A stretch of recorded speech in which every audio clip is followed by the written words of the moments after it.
KN செய்திகளுக்காக புதியவன். திருவொற்றியூர் கத்திவாக்கம் ரயில் நிலைய பாதை திடீரென மூடப்பட்டதை கண்டித்து CPM ஆர்ப்பாட்டம்.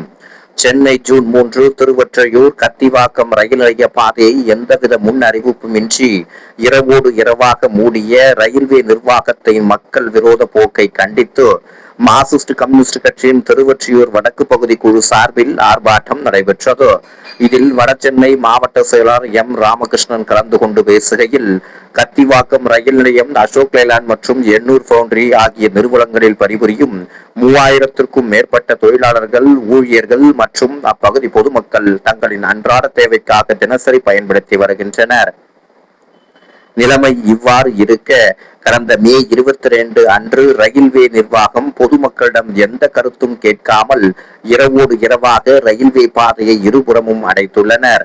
ரயில்வே நிர்வாகத்தின் இந்த தன்னிச்சையான முடிவால் தொழிலாளர்கள், ஊழியர்கள், பள்ளி கல்லூரிக்கு செல்லும் மாணவ மாணவியர் நீண்ட தூரம் சுற்றி செல்ல வேண்டிய அவல நிலை ஏற்பட்டுள்ளது. பொதுமக்களுக்கு மாற்று பாதையை கூட ஏற்படுத்தி தராமல் பாதையை மூடி இருப்பது ரயில்வே நிர்வாகத்தின் அலட்சிய போக்கை காட்டுகிறது.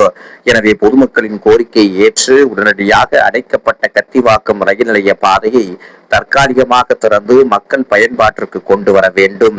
உயர்மட்ட பாலம் அல்லது சுரங்க பாலம் அமைக்க நடவடிக்கை எடுக்க வேண்டும். இல்லை என்றால் பொதுமக்களை திரட்டி அடுத்த கட்டமாக மிகப்பெரிய அளவில் தொடர் போராட்டங்களை முன்னெடுப்போம் என்று எச்சரித்தார். பகுதி செயலாளர் S கதிர்வேல் தலைமையில் நடைபெற்ற ஆர்ப்பாட்டத்தில் மாமன்ற உறுப்பினர் R ஜெயராமன், சுரேஷ், தனுஷ்கோடி, அண்ணா நகர் கிராம நிர்வாகி தாமோதரன், சாஸ்திரி நகர் கிராம நிர்வாகி சுந்தரர், CPM நிர்வாகிகள் பார்த்தசாரதி, சுரேஷ் பாபு, வெங்கடையா, KK புஷ்பா ராஜ்குமார், அலமேலு, இந்திய மாணவர் சங்க மாவட்ட செயலாளர் அகல்யா தியாகராஜன், முனியசாமி உள்ளிட்ட பலர் கலந்து கொண்டனர்.